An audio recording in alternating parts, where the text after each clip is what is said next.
Hello everyone and welcome back to the Property Sourcing Network pop-up podcast. This is episode 3 already. It's been a bit of time since our last one, David, and it's been even more time trying to get set up today. It's taken us about 6 months to get all the cameras and that sorted. One of the cameras died. It's not got a spare battery pack, just endless issues. But anyway, we're back in the mix today and we're at one of David's ongoing projects, which is finished minus some snagging issues.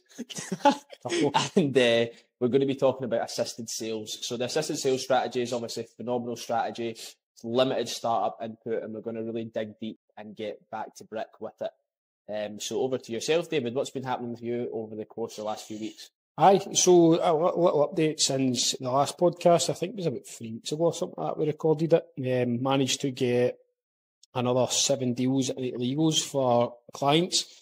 The total, I don't even know, I didn't count the total, but 7 deals since the last last time we done a podcast, which is gone all right. We're still averaging about 2.6 deals a week or something, right. So it's still going pretty strong. 10 completions, so it's been really busy with that, just completion after completion for weeks now, sorting all that stuff, getting into the home improvement part of the business and then onto the lettings if we're getting it. So it's been pretty busy with that stuff.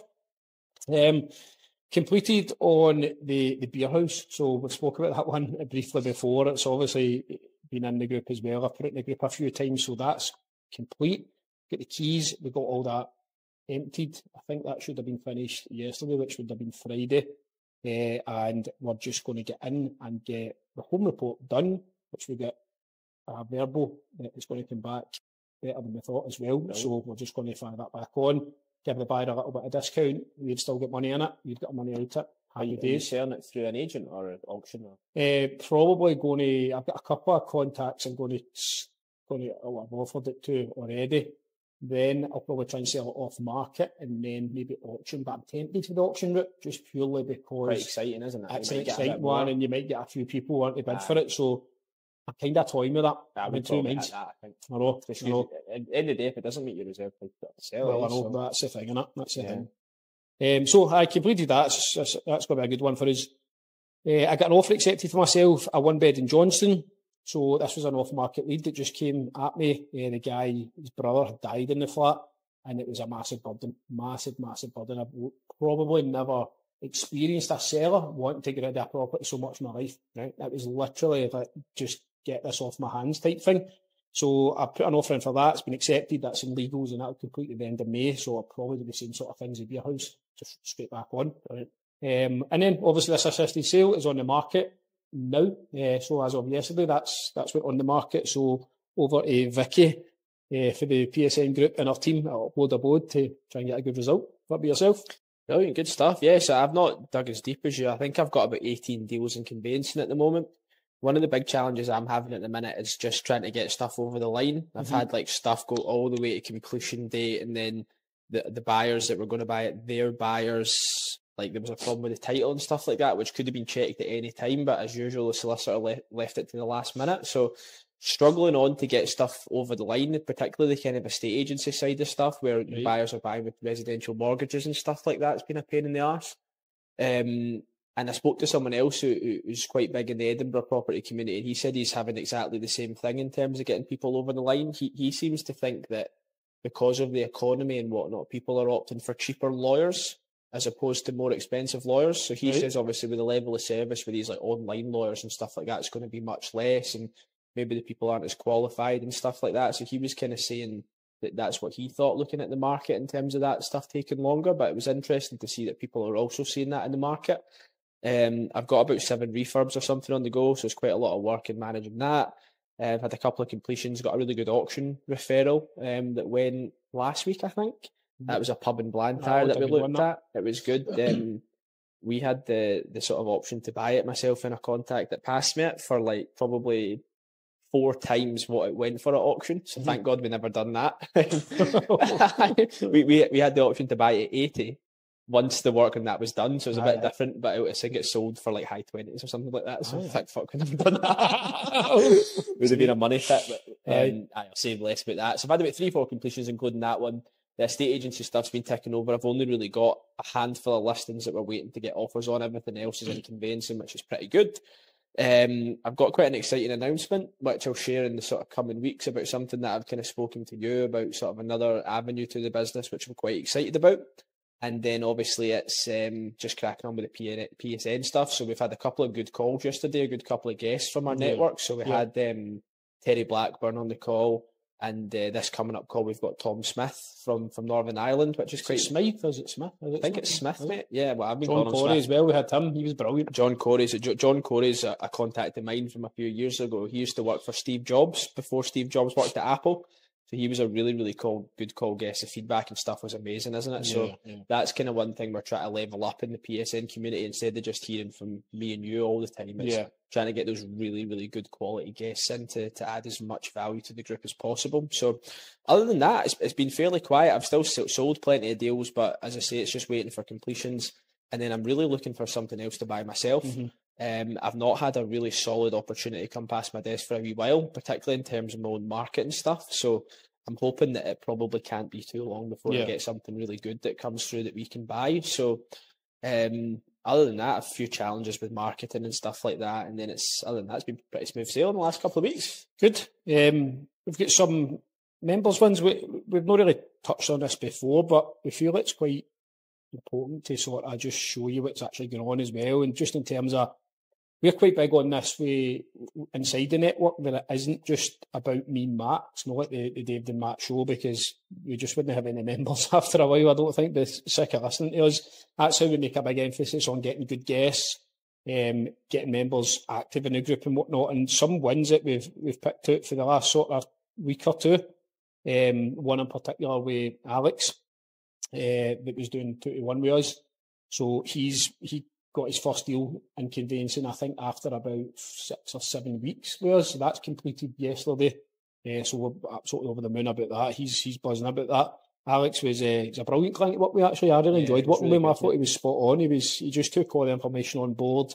He had a period of time where he wasn't working, and he was able to really smash the viewings and networking and everything that goes along with it.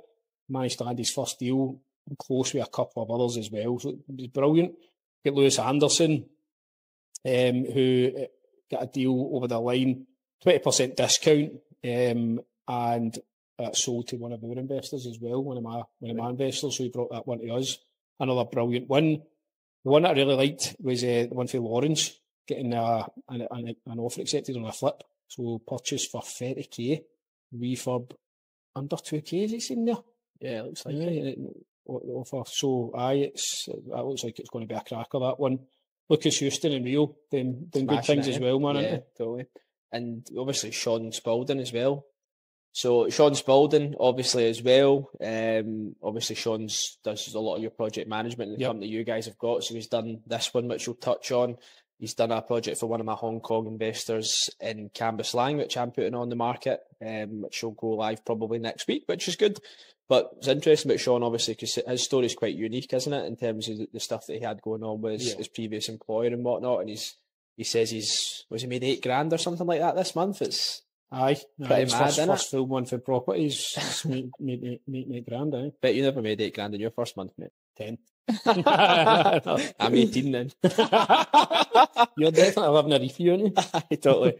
Connor Fletcher as well. So he said he was having a bit of a meltdown, and then he's managed to do 2 deals in 2 days, one with Tony in the group and one with Andy Mackay, which was like a mad deal in London or something like that. Which is Andy had the lead in London. He was like, what the day with this? Must have spoke to Connor, and Connor's just had the perfect buyer for it. It's mad. That's mad, isn't it? It just shows you. But in terms of the network, then what's the sort of plan? So obviously one thing that we're really proud of is the 2-1 stuff that we've done. Yeah. So we launched the 2-1 kind of mentoring program fairly recently, didn't we? It wasn't that long ago. A few months ago, really. We've only really had maybe 4 clients, and out of those 4 clients, one of them's only just joined us recently, and the first 3 clients we've done through their own hard work and efforts have managed to all get deals done. Yeah. So 2 of them have completed, one of them still in conveyancing, which is brilliant. So what I find brilliant about that is it's people can be getting into sourcing and be in it for a while before getting a first deal, and that's the way. When me started that, the way we do it is 3 months minimum, and you can extend if you want. It's not like you're tied into a year or anything like that. And I did think that they would need a wee bit longer than 3 months to get their first deal. Yeah. But the fact that 3 of them have got it, just it shows you. Do you know what I mean? If you just kind of stick to the basic principles and fundamentals, it's totally. It's really rewarding as well, being able to take somebody that's not done a deal through their first deal. So pretty impressed with them all, to be honest. It's been good. And then obviously our very first networking event that we held, what was that, 3 weeks ago? Yeah. 3 weeks ago, 2 weeks ago. So where was it again? Govanhill Hotel. That's right. Aye. So that was a really good day. What was it, about 70, 80 people 70 in the room? People there, aye. We delivered some content, networking breaks. We obviously done a referral scheme, prize giving and stuff like that. So it was really, really good to see everybody there, because obviously with the community we've built, it's mainly online, isn't it? So we do the calls and stuff like that every 2 weeks, but actually to get out there and meet all these people that you're speaking to every single day was brilliant, wasn't it? Yeah. And we heard from lots of the members as well, and their successes and what they've done in property and stuff like that as well. So it was a good day, wasn't it? It's brilliant. It was the members' case studies, I think, is always really good as well, because again, it probably the amount of deals that we actually do, and when I was sort of back at the start, I felt like it was good to look to people that weren't too far ahead of you. Totally, mate. Do you know what I mean? And I'm not saying that we're miles ahead of people, but we're doing deals continuously every single week and get different things going on. And people might look at that as, God, you can get a wee bit disheartened after in a way, because it's like, oh God, I'm never going to get there. As such, it's just not as relevant, isn't it? It's not as relevant to people that are right at the start. Whereas new members that are maybe been insourcing for 6 months or a year, and they can see how good they're doing it, can be a wee bit more inspiring. That's it. So looking forward to our next meet up. Yep, just booked that yesterday, didn't we? So So we're going to Govanhill on 14th or something. Sometime July. Something like that, aye, middle of July. So we're going to Govanhill, aye, and then we're going to go to Wonderbar. Yeah, so that was a big thing we didn't want to do at the last networking event. Every single time it's been involved drinking. Because the previous two have all just been surrounded drink, which we're trying to get some actual value and property content out there, as opposed to just boozing all the time. Looking forward to drink, man, again. 100%. See, the thing is as well, though, like, that you think, but with the drink, it's not really like, oh, let's go out and just get pissed. It's like, everyone comes together, let their hair down a wee bit, conversations flow, do you know what I mean? That's it. Stuff comes off the back of that, I believe. Yeah, no, 100%. It's just a more kind of casual environment, isn't it? As opposed to just everything being sort of work related, which is good. So, anything else about the PSN then? Obviously, we're looking for a new member of staff again. Yeah, Well, I know. I think I'm really looking forward to getting somebody else on. It's going to do all that side of it. Yeah. Right now we've got Cameron doing the marketing, he was doing the editing, he's doing all sorts of different stuff, and it's too much for one guy. It's too much, it is. So, as we've seen today with the lack of preparation for the podcast. We'll maybe be looking for two new job roles, I think, if it doesn't buck his act. So on to the project then. Where are we, mate? How have you sourced this? How's it came about? What is it? What's the numbers looking like? This is the first assisted sale that I've picked up since I got my second one. My first two projects were assisted sales. I didn't get a sniff of one since until this kind of came up. Now, I wasn't really looking for one as such. I was more focused on sourcing and getting as many deals as possible and whatnot. But it was a good wee opportunity that came up. Basically, Ikra, who's in the group currently, she works with a couple of guys that I've met before, grown a bit of a relationship with, kept in touch really. We nearly bought one in Saltcoats actually, the three of us, and we were going to do a joint venture where I sourced it. I was going to project manage it, they were going to fund it. We'd done structural works, there was a lot going on with it, we'd done a lot of research and due diligence with it, and then somebody just beat us when we put our offer in. So I kind of had this relationship. So this is one of the guys' flats here in Albert Road in Glasgow. It's a 3-bed mid-floor tenement flat. And basically, this had been sitting on the market for months, really. Me and Ikra talk quite regularly. I've known Ikra for quite a while. And we were doing a couple other wee bits and bobs together. And this one was kind of mentioned. So, kind of cutting a long story short, it was still sitting there for a number of weeks after it was first mentioned. And then the assisted sale strategy came up. It's like, what about that? Is that going to be of any interest? Now, Ikra went back, spoke to them about it, And ultimately, you know, they accepted. This was, you know, getting to a time where the market wasn't, I think this was before Christmas. It might have been when we first spoke about this. Now, obviously, going into Christmas, going into January, February, nothing really happens. So we just kind of formalised it all around about that time. And then we get in and cracked on with it. So it was a perfect example of assisted sales. We do say, both of us say, it's really hard to get on the market. Yeah. This one's obviously sitting on the market. Yeah. The thing with this one, mate, was I knew right away it was overvalued. Right. It was definitely overvalued. It was sitting at a home report of 220. Right. Round about, and you've seen the condition it before. It wasn't nice. Nah. Wasn't it absolutely terrible, but you wouldn't live in it. So round about this area, you do get properties, you know, it was in a lot better condition for that price. You could go in and you could live in them for 220. So I knew right away it was overvalued, and I did play that to my advantage a little bit, you know, but the price we agreed on was quite a bit below that, but probably what the value was, to be honest, you know. Yeah. So right now I've got a home report on it at 240 and I've spent 22 grand on it. So, you know, 220 to 240, spending 22 doesn't even add up. No. I would have expected higher than that, but I knew, obviously, you know, the property was overvalued. So, yeah, it's been a good project. Brilliant. So, the difference between this and just a regular on-market deal is you knew somebody that knew the seller. Mm-hmm. Is that right? So, 100%. So that would be the biggest challenge. We've got a wee bit of touch on that later on. So, basically, you've agreed a price with them. You've got your guys in to do it all up, and now you put it back on the market. That's it. I mean, assisted sales, I get asked the question quite a lot, you know, what is an assisted sale? And it's in a nutshell, because that's all it really is you just agree a price with the homeowner, the guy that wants to sell it, but they can't sell it. You agree a price with them, get it drafted up into a contract, you both sign it. Any conditions that goes into that contract, you know, sometimes with people they can go, you know, anything over a certain amount, I'll give the seller 50-50. But ultimately, the figure that they're going to get is in that contract. That is then signed by both parties. It's put into solicitors, and you basically take over the property, and that's taking over the refurb. You go in and refurb the property, taking over the legals, taking over the estate agency part of it.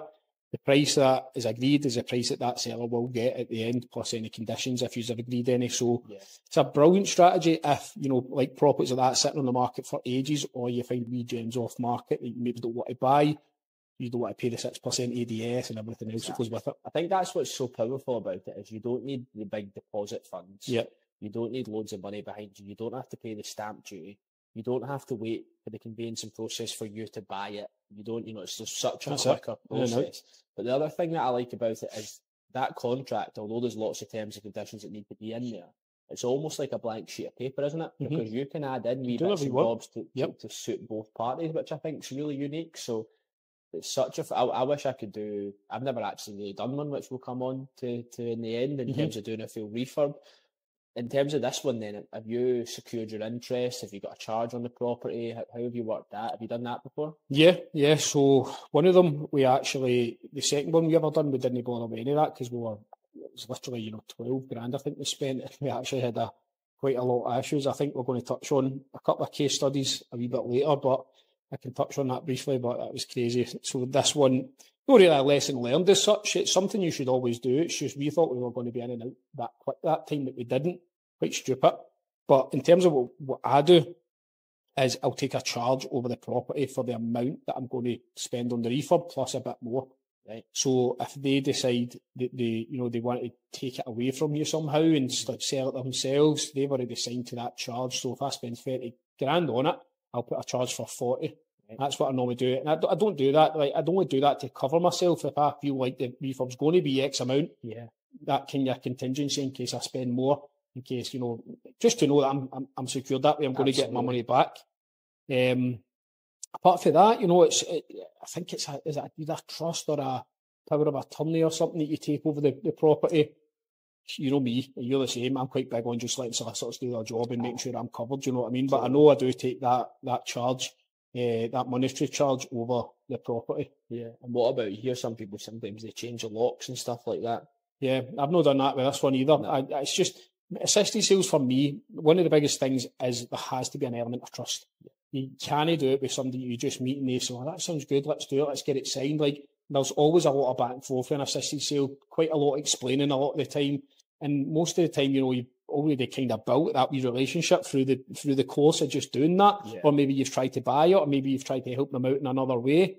And you kind of come to this sort of trusting relationship as such. And this was the case with these guys as well, with this one that I'm doing this with, because obviously I've got Ikra there and she knows them well. And I've met them before and I really bought a property with them, so. Yeah, that's exactly it. So in terms of the A to Z process, obviously we kind of touched on it, but just talk us through, like, from when you would get the lead or identify the property all the way through to getting your money back and getting paid for it. What does that timeline look like to you?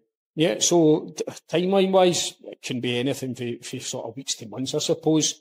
Like you say, you touched on, the beauty about an assisted sale for me is you're in and out quicker. There's none of your having to fork up the cost to buy the property, the deposit, everything else. The 6% ADS is a massive saving. Yeah. So what that actually means is you can then give the seller more in a lot of cases.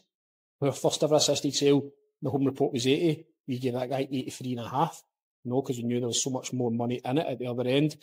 So, yeah, lead comes in, like to this one, once the conversations start and it's agreed, it literally is get the paperwork done. We've got a template there, get the paperwork done, get it signed, get it to solicitors. Solicitors will then do their bit, they'll get more signatures and they'll give you the go-ahead to crack on. When you get the go-ahead to crack on, you get in there and you begin the refurb right away. So if that refurb can take anywhere for... This refurb took, I think it was about 10 weeks or something like that. Something like 8 to 10 weeks, I can't quite remember. Say it was 8 weeks, so the 8-week turnaround for the refurb, you're then getting just doing the usual stuff as you would do to sell a property. You've effectively took over the property, so get the home report done, get the marketing ready and get it on the market. And getting it on the market, I suppose, is, can be the sort of the part that takes a bit of time, because you're getting viewers in, you've got a buyer, maybe a first-time buyer, they're using a mortgage. How long is that going to take? All in all, I feel like, a turnaround for an assisted sale can be maybe a few months to 6 months or something like that, depending on how it all goes at the buying side as well. Yeah, whereas, if you're buying a property, it's a case of finding the deposit, and as I say, the 6% ADS, your numbers are maybe a wee bit tighter. You need to get a buyer. You can't sell for the 6 months. Yeah. That's why it's a great strategy. I think that as well, like the fact that you don't need to wait the 6 months for your buyer's mortgage company to be happy with it. Exactly.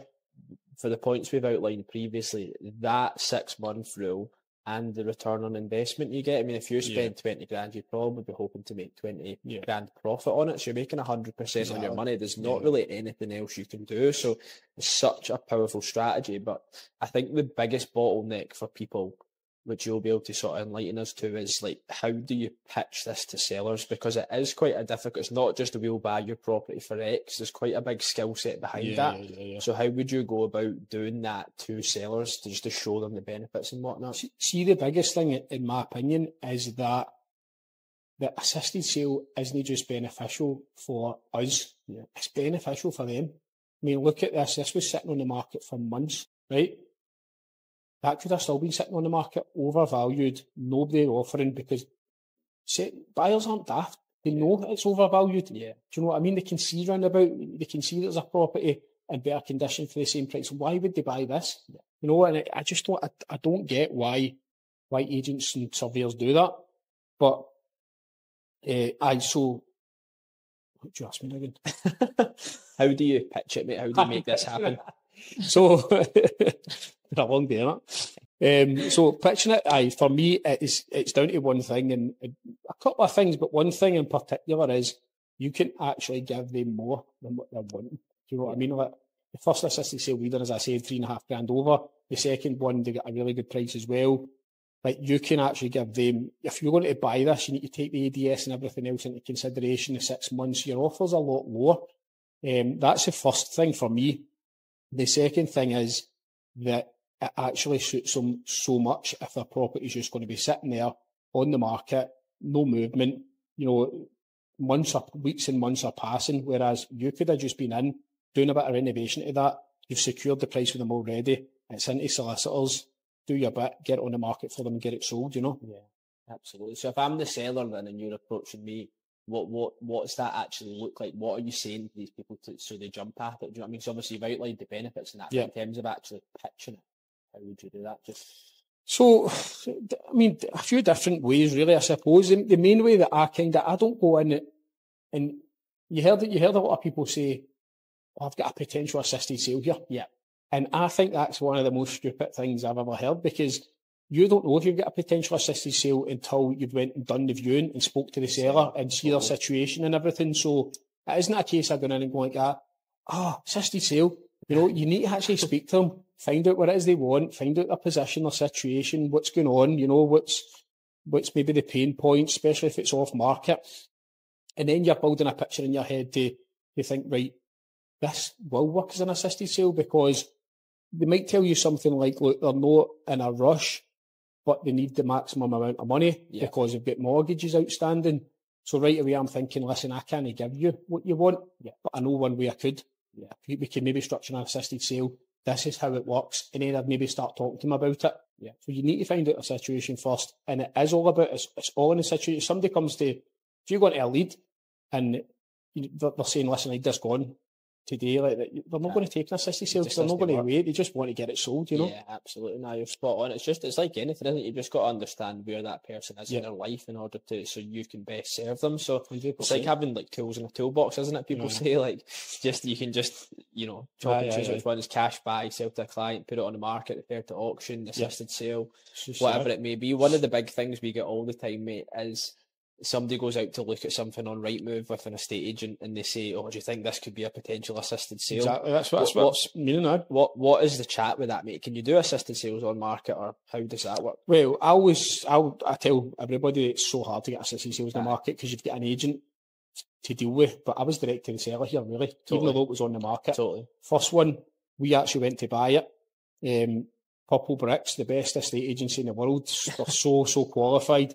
This woman tried to sell the property to somebody before us, couldn't get a mortgage. We tried to buy it. She promised us we could get a mortgage, even though the first one fell through. Crazy. It didn't have a bathroom. It had a non-working kitchen. It was uninhabitable. You weren't going to get a mortgage, but she said, you know, you will get a mortgage, basically. I mean, we went in, tried to get a mortgage, we didn't get it. Then that led to the assisted sale conversation. Yeah. Do you know? So that one's on the market. So different situations. This is a situation where I was on the market, but I'm direct. That's a different situation where it was a total fuck up. 1,000,000%. Second one was off the market, but I genuinely don't, and it's not to put anybody off. I mean, I wouldn't say don't try it, like give it a bash. But if you get an agent there, it's very hard to get through to that agent what an assisted sale actually is. It's very hard to get them on board. And different ways you can do. You promise them the business, pay them their fee there and then. Different things you can try, but in my experience, it's just been very difficult to get past that. I think estate agents just they don't know about it. They don't understand it, and if you don't understand anything, they just want an easy life. They'll just shut you down immediately. And there's probably quite a big element of people coming off training courses and giving agent this kind of chats all the time, so they've probably heard it before. But I think if you know the agent, that might be a bit different. If you've worked with them before and they trust you and you've got a relationship with them. But otherwise, I can't see anybody taking that to the seller and accepting it. And even if they do, I can't see the seller accepted because they're not going to be able to pitch it the same way that we would be able to pitch it. 100%. So in a nutshell, then probably can't do assisted sales on the market, really, can you? No. I don't think so. So. I'm waiting for the first person that comes to me and says, "Well, by the way, I managed to get the agent on board." I've yet to hear it. Yeah. Do you know what I mean? That's it. So probably not in that case then. Try it, but try it. If you get any luck, let us know. Let us know, definitely. So you've done a couple of these, haven't you? Yeah. So this is your third one? This is the third, mate. Aye. So the first one, as I say, I briefly touched on the story of how it was on the market and we tried to buy it. Didn't get the mortgage. Us being a little bit naive. That was our very first project deal. I'd done a few source deals, and the guy's great. The seller was absolutely brilliant for day one. I'd actually never met him. He stayed down south, and he was wanting it gone so badly. See, just can I interrupt? Yeah. See, another thing we probably should have mentioned is if someone's living in the house. Yeah. If that's where their permanent residence is, that makes things a lot more difficult, doesn't it? I probably wouldn't. I wouldn't do it. It's too high risk, and I tell you one of the reasons why, and this is where the risk is for me massively. Yeah. The second one that I done, we got it for a decent price. They still got what they wanted and were very happy with. But the woman moved out. So her and her man basically split up. Now, I went to the off-market viewing, listened to her just absolutely shout dog's abuse about her ex-husband for about half an hour. She trusted me because of that, and they managed to secure the assisted sale. She moved out into her mum's. So we were in and out of that one fairly quickly. Now, we got a call as that was about to go on the market, and they told us that the call was from the homeless unit in Inverclyde, and they were giving it all. So, what I say, I mean, so she actually lives there. So she lives there. So she still owns that property, does she? So you see my tone of voice, how she was almost saying like, "What are you doing?" She's came to us because she's homeless. She's been kicked out of her mum's house. She's an older woman, by the way, kicked out of her mum's house, but she still owns that property as if she's going fucking back in there. Totally. And I was shat myself, right? So I was like, what have we done? This is going to the market next week. So I ended up going to the solicitors, spoke to the solicitor. The solicitor said, listen, if she decides to go in there and sit on her arse on your staging, there's not really much you can do. And I was like, we're joking. But we changed the locks, but she could change them back, you know. Exactly, so like she could change them. So I was like, you're joking. So she says, that's the thing, like assisted sales, like they're no 100%. You need to just secure yourself. But if she sells it, you would have been covered with, I don't think we've done that at that time, but you know, you're normally covered by your security you put on the property in terms of the monetary value. But if she just goes and sits back down in her property, you then need to take them through the court. Totally. That takes time. That costs money. Yeah. And that's where the risk is in assisted sales. Yeah, absolutely. So sorry, I just interrupted you. Your first one was off through Purple Bricks? First one, Purple Bricks, and then the guy was brand new. It was valued at 80. We secured it at 18.5. I mean, this guy was desperate now by the point. He went to Purple Bricks for a start, which is obviously mistake number one. Exactly. Somebody tried to buy it with a mortgage. Didn't happen. We tried to buy it with a mortgage. Didn't happen. The guy's pulling his hair out. We came in with this other strategy that he'd never heard of. Purple Bricks agent is they giving a shit at this point anyway. We're direct because you can speak to them direct with Purple Bricks. Yeah. And structured it, and it was, see, by the end of it was, I still look back on that and think, well, that's brilliant, that, you know, maybe because it's your first deal, but even looking at the finishing stuff we've done was really impressive. Being our first deal. That was at Wallacewell Road one? Wallacewell Road. Nice, and you started shouting about it on a podcast. I started shouting about it on a podcast. I made 47 grand profit and it fell through. But we ended up making 41 grand profit of it, so it wasn't that, you know, it was obviously still brilliant. Yeah. But what was I going to say about that one? See the best thing about that? See, at the end, the guy actually thanked us for it. It's brilliant. And he would though, wouldn't he? Because you're doing them a good service. But one thing that just touching on about the assisted sale thing, which is slightly difficult for you and I, is the profit we make on it, we're obviously subject to VAT if you put it through your VAT registered company. So that's a big thing that people don't realise. If you're VAT registered, you've got to chop, you know, the amount of money you're due the VAT man off your profits because you don't buy the property. That's a big, massive thing that's sort of, you know, in there. Everyone just thinks like the first ones we kind of done. You do things to try and get round it, don't you? And we done a couple of things, but this one, you know, I've spoke to my accountant about how we. I'm not paying it. Like, you sort it out for me, you know. But there is literally, there's no other way. HMRC's not watching this. There's no other way to kind of do it. I think back in court. But everyone does it. You've just got to pay it, don't you? You just need to pay it. You need. I mean, it's on the profit of what you make. It's no on, you know, your total income that comes in, as long as you can prove all the outgoings and stuff. Yeah, exactly. So then you done that first one. You made 41. Then you went on to a second one quite soon after, didn't you? Yeah, went on to one in Greenock. That was. We agreed 50. We offered 45. They said no. They agreed 50 for an assisted sale. I was back and forth with husband, wife, constantly. Both of them just. That was one of the ones similar to the one you've done recently, where I was up helping her do the messages, done her washings, made her bed. Terrible. You've done her washing, mate. You've never done her washing in your life. No.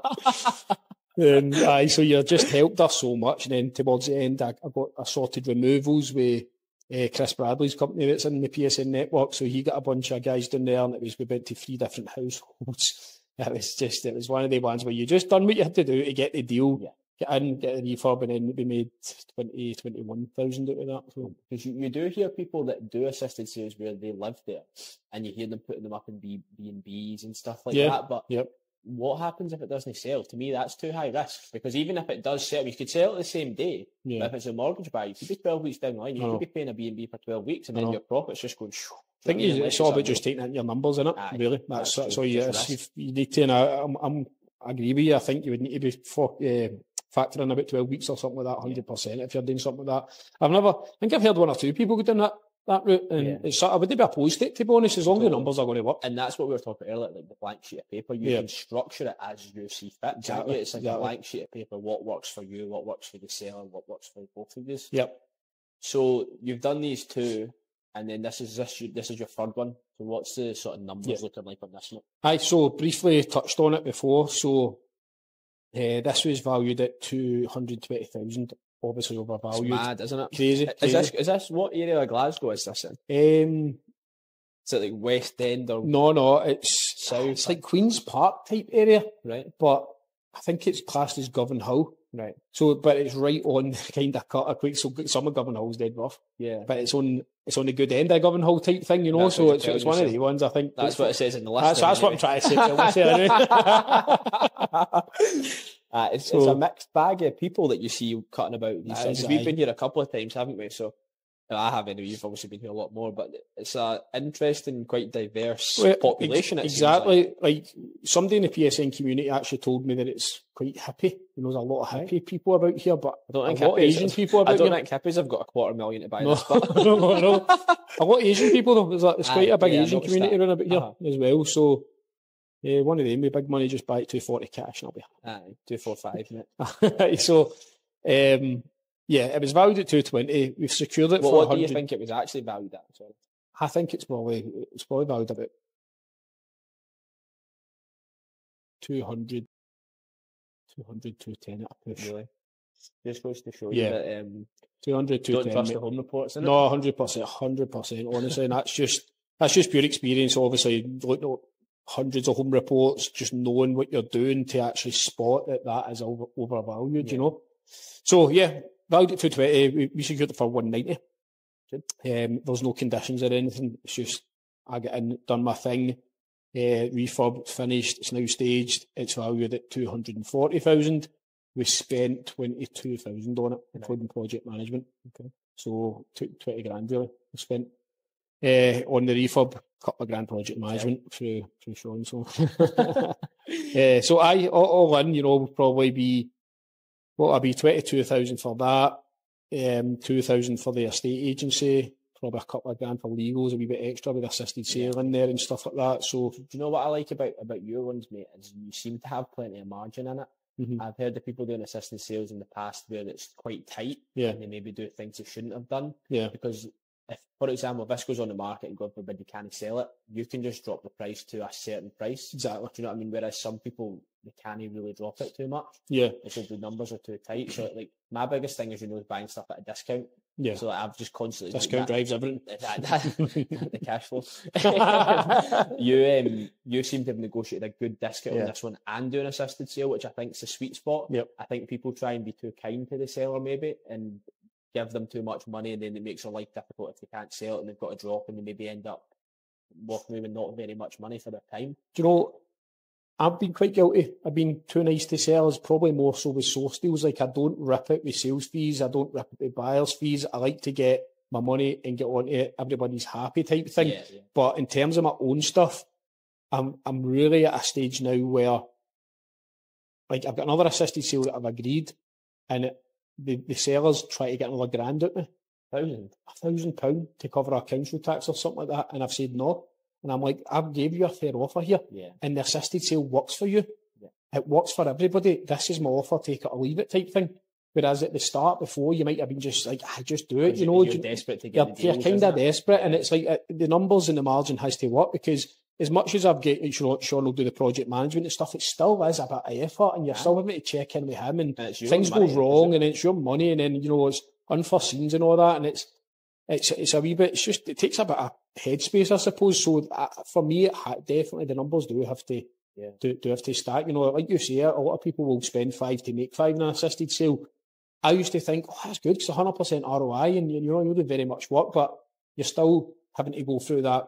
It's still a time thing for me then, because you're still having to get a buyer. That can take months and stuff, you know. So. Especially if it gets downvalued or you spend $5,000 more in the refurb, you've got to drop the price if it's not selling. I mean, your margin's gone. So exactly. It is important still to make sure it's a good deal, isn't it? It's not just any profit and you can go into it. 100%. So this one we'll do well at this anyway. As I say, all the assisted sales that I've done have been pretty lucrative, to be honest. Yeah. What about yourself with assisted sales? So I've never done one like this where you come in and do a full refurb. I do them a little bit differently, as you know. So we will agree a price with someone and then basically sell it for more with doing no refurb.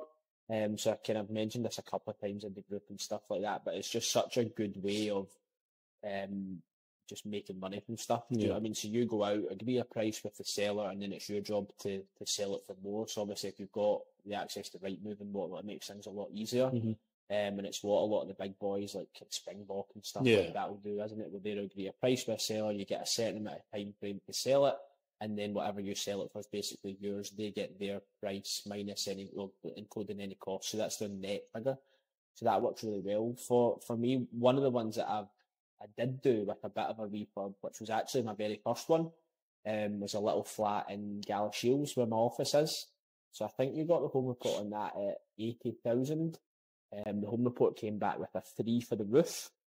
So I paid for the home report. I think I secured it for like 57 grand.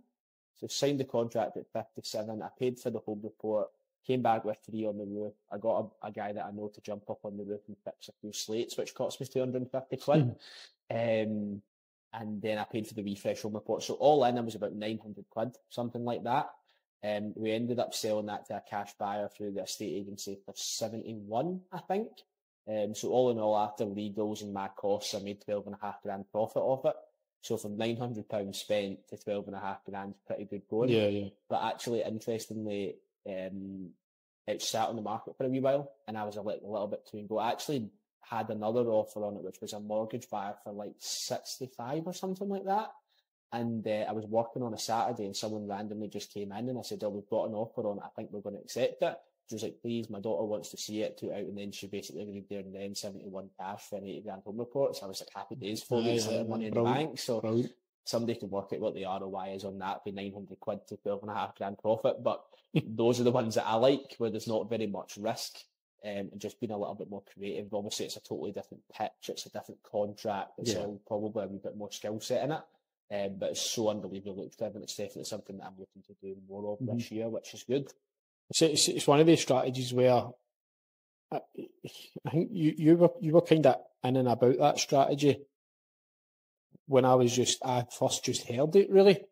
I think it's a couple of people you were surrounding yourself with at the time, and I just think it's an unbelievable strategy now. It's similar to the stuff that these two that I'm buying, the beer house and this one in Johnson, where I'm actually buying it and then just going to put it through. But I could have maybe done the same thing, but I would have been probably worried that maybe the seller's seen that, you make such a big margin, so I'd just rather buy it and then deal with it then type thing, you know. All in the pitch, mate, isn't it? It's just all in that pitch, and it's just learn that through networking and just meeting the right people at the right time, people that are doing really well, asking what they're doing. A guy actually took me out to one that he was doing where I sat in the lounge with the seller and just watched him pitch it, watched him go through the full process, which was amazing. Just dead lucky to meet the right people and people take a liking to you. So it's definitely a really good strategy. But I mean, I made 22 grand last year off doing one like that. We're just agreeing a price and then selling it for more. So it's just all in the pitch, all in the skill set, really, isn't it? We'll maybe talk about that at some point. It's a bit nitty gritty. You need to get right into it, don't you? But I think it's one of these strategies where there's not a lot of people really using that sort of strategy. Hardly anybody will be doing it, because it probably doesn't work that well unless you've got your own company to be able to sell it. I think you probably, unless you had a really good relationship with the agent, you maybe could actually, but it would just be difficult. I think difficult if you're not set up properly. But you definitely can do it if you know an agent. But so that kind of sums up the assisted sale aspect of it. Is there anything else you think would be helpful for people to know? In summary, the property probably has to be empty. You can't do it on the market with estate agents. But if you can get one, there's so many benefits as opposed to buying it. Do you know what I mean? There's just so many benefits, the ROI and stuff, the money you can make. But just be careful of the VAT, man. Be careful of the VAT, man. And just one thing to take away is it's not just beneficial for you, it's so beneficial for the seller, depending on the circumstance, because you could buy it, but the chances are you're going to want to buy it less. And if they can come round to that idea that an assisted sale actually works, they get more money, they don't need the money instantly. I've actually seen people agree a bit of money up front as well, just to tick them over, stuff like that. That's what we're talking about. You know, you can do anything you want. It's actually so good for them. So just kind of open your mind to it, that it's not just you making tens of thousands of pounds. It's actually really beneficial for them, and getting that message across to them can make the biggest difference, really. It's so easy to sell something when you believe in it. Yeah. Do you know what I mean? When you believe that's genuinely the best route for you, it just makes things so much easier. But one of the problems that I probably have with the assisted sales stuff is certain it's like ceiling prices on streets.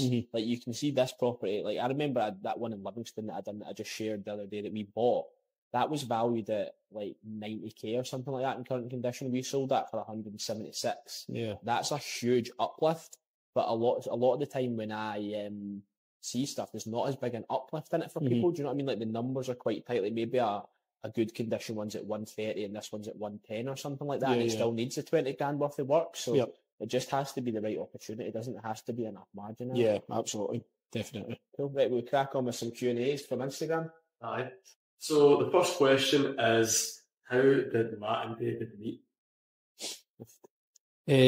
I think it was just through social media again. I think we both kind of started around about the same time, and I don't know who messaged who or anything like that. I don't know how all that came about, you actually brought a deal to me in Easterhouse and I sold it. Do you know what it was? Right? This is kind of exposing myself here, right? About 3 years ago on LinkedIn, I was working with a guy that like half mentioned he was going to sell his portfolio, and I put a post on LinkedIn saying, "Oh, I've got a portfolio here to sell, 25% discount below market value," which was kind of half true, kind of half wasn't. And I got fucking loads of interaction from it, so many follower requests on LinkedIn, loads of people from my mailing list, so many messages. I wish I could find the post. There was so much engagement on it, and it was just all kind of, it wasn't a lie, but it was kind of bending the truth a little bit. Right. You reached out to me on the back of that. What did I? And you know the funniest part was, Sally, is it Baird? I was speaking to Sally yesterday, but I've not told her this, but she messaged me and said, "Oh, it'd be really funny if you never actually had a portfolio." And I was like, fucking hell, she's clever, man. But I said it was just all kind of smoke and mirrors in the beginning, but you've kind of got to do a bit of that at the start, don't you? But you reached out to me on the back of that, and then it's like sometimes you just meet people online and that, and you just think there's some synergy there. Do you know what I mean? It's like people you'd be mates with in real life, and then obviously we done that wee deal in Easterhouse, didn't we? That like I sourced it on Gumtree, went out and viewed it. Probably didn't even package it up, mate. God knows what I sent you back in those days. It would cost. I know, I can't remember, man. It's mad, isn't it? And then you sold it to one of your Hong Kong buyers or something, didn't you? I think so. And then just kind of kept in touch with there, didn't you? Yeah, that was it. That was it. The rest is history. That was the night, guys. So sorry. And now we're wearing fucking matching hoodies on a Saturday afternoon. How can you secure your interest, money, and an assisted sale? Secure your money, but pretty much just what I spoke about, really. I think you just need to get a security over the property for that amount. You can get a security over the property for any amount, by the way. Like, the seller will just obviously sign that security and be happy with it. So if you do a 20 grand refurb and the property's worth 100, by all means, I think you can still get the full security. Have you had any issues with people saying, you only done one security? No, two. I've done one we done one in Wallace-Well. We made sure we were all secured for that. The one in Greenock, we stupidly did, me. I just thought, I don't even know why we didn't do that, but this one, the security we've got is just the 30 grand or something like that. For you've got on this? Aye, so we've took a security over this, just in case, like, just to cover ourselves, like, if this property ever sells, we will get that money. Yeah. The risk is if they come in and sit on your stage and, as I say, don't want to move, then that's where the risk with assisted sales. You have to have a separate solicitor to do security, don't you? You have to have two. No, I didn't. I was told No, I didn't need to have. So you just take a security over the property. Some people change the locks and stuff like that as well, just until the sale goes through. and then it's just so much it's based on trust, isn't it? You just got to trust. I've never heard of one go tits up, really, to be honest. I've never. I mean, I felt like I came close with that one in Greenock where the woman was homeless, the homeless unit was phoning me and stuff, but, you know, luckily that was the last we heard of that. It was like the one call and that was it. But it's really funny when something like that happens, mate, because you just presume the world's ending. Honestly, I was in solicitors, honestly, everything. And then like a week goes by and like, I was even worried about it. It wasn't that big a deal in that. But that happened probably once a month, didn't it?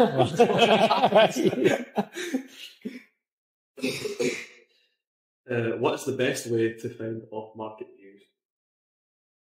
So I think it really depends on how much time and how much money you've got. I think if you've got money there, the best way for me to get off market stock is advertising, probably Facebook ads. It's definitely the best way to get access to stock. If you don't have money, it's probably networking, meeting other sources, letting agents, maybe estate agents like Alex or 2-to-1 client done before it went in the window. Yep. And then posting organically on social media, mate, isn't it? I think that's so underrated, posting organically. I said that the other night in the call. It was like, you just don't know who's watching you. And obviously I've got a bit of a backstory with that because I got my first 2 deals for it, so I'm quite passionate about it. But I just feel like there's so many people that want to source and they'll go and do all the viewings and Rightmove and they'll even post a story on social media. And I'm thinking like that goes hand in hand with absolutely everything you do. It's absolutely fundamental to your property business. It's that comfort zone and not wanting your mates to slag you, but isn't it? We've both been there. Oh, everybody's been there, mate. You have to get through that. And once you do it for a bit, it just becomes normal, doesn't it? It becomes normal, and then you start doing a wee bit, and people, you know, you might get the slaggings for your mates and stuff like that, but see, once you start doing a few deals, to show you've done a few deals, that conversation soon changes to, oh, what's that you're up to? They turn up in flash motors like yours. Next question. I'm struggling to price refurbs. Is there an easy way of doing this? I don't think that there is an easy way. I've got an easy way, mate. My way is easy. I'm lazy. It's like sometimes people ask us on the calls, and how much does it cost for this and that, and I've not got a clue how much it is individually, but I know how much it is collectively. Yeah. But we've got like a refurb cost sheet in the private member section of the website, so like it gives you a price like for the flooring per room, the painting per room, the kitchen if it's a medium, small or big size, the bathroom as well, and you just kind of build up a picture, go through each individual room. It needs flooring, it needs paint, there's 7 units in the kitchen, it's a medium-sized bathroom, and you can have a pretty good estimate there. So what I done in the early stages, a couple of wee things actually, is I got a sheet of paper from my builder with all that information on it, like a costing sheet to make my life easier. And then what I'd done for my first couple of jobs is actually use a main contractor for myself and clients. And then they basically handled everything. I kind of got involved as much as I could. I was there. You can see how much stuff costs. And then once you get a bit of experience and confidence, then you start pulling individual trades and doing it individually. That's basically what I've done. But I think that's the easiest way to do it. And that's still what I do to this day, pretty much. And once you've done a few jobs, you get a picture of what stuff costs. Yeah, you do. I think it is just an experience thing more than anything. I think you could go and learn about refurbs over a day or two in a course. For me, it's 100% one of the things where you need to be out looking at deals, sourcing deals, even if you're not selling them on. Practice doing the refurb and maybe tie in with somebody that knows a bit better, see how close you are, try and learn that way, but getting out to doing the viewings, looking at the properties and just seeing what's wrong with them and try to do your own. Like, it's one of the ones where you can sit on a computer screen and try and learn stuff, or you can be out in the job and try to learn stuff. And the refurbs for me is 100% being out on the job, learning them, you know, and learning the cost. Like you say, we've got the guide for over in Glasgow, over in the West and over in Nice, because it's obviously more expensive over there. Yeah. But the one that I put together is still even a small, medium, large kitchen, small between 2 and 3, medium between it. I've not even gave a figure because it is such, you know, the cost can differ so much depending on who you use, what materials you're using, etc., etc. So it's a hard thing to get your head round. I find it so interesting that the prices change no matter where you are in the country. Like, seemingly Aberdeen's dead expensive, and my stuff in the borders is like significantly cheaper. Yeah. Like almost to the point that I would say it's probably nearly 50% cheaper Yeah. Or Aberdeen's 40, crazy. 40%. My stuff in Edinburgh will probably be 40 to 50% dearer than my stuff in the Borders for the same shit, Crazy. which is nuts. I know. 100%. So yeah, that's probably the There's easiest. things you could do. Like, there's obviously you can just get out and about doing it. I think there's maybe a couple of wee refurb courses and stuff like that you can probably do, but it's just about, getting your feet on the ground and going to properties and try to price them up and just learning as you go. The refurbs for me. Final question: who would win in an arm wrestle? David's probably heavier than me, but I'm pretty fucking jacked. That's good, then. Yeah, I know he's in once, so. It's a bit low, is it not? I thought it was maybe. Come on, let's take this serious. Right. No, I can't. Right, you go.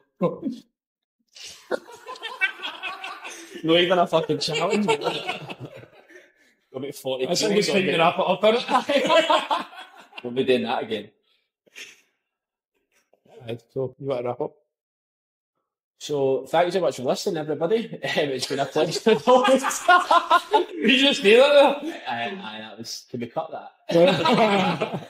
And the next one is at the beer house, David. Aye, the beer house. Aye, we're going to do. That's going to be a laugh. It's going to be a laugh. We're going to have to wade through about fucking however many litres of Budweiser. Well, so they're emptied. Oh, what? I've got we couldn't do it. We genuinely couldn't do it. Yeah, biohazard, mate. We couldn't do it. You can't walk. I was thinking we'd sit on top of them and all that. Can't walk, man. No, man. Oh well. So I will wrap it up there then. Aye, okay. Thanks for listening. Cheers.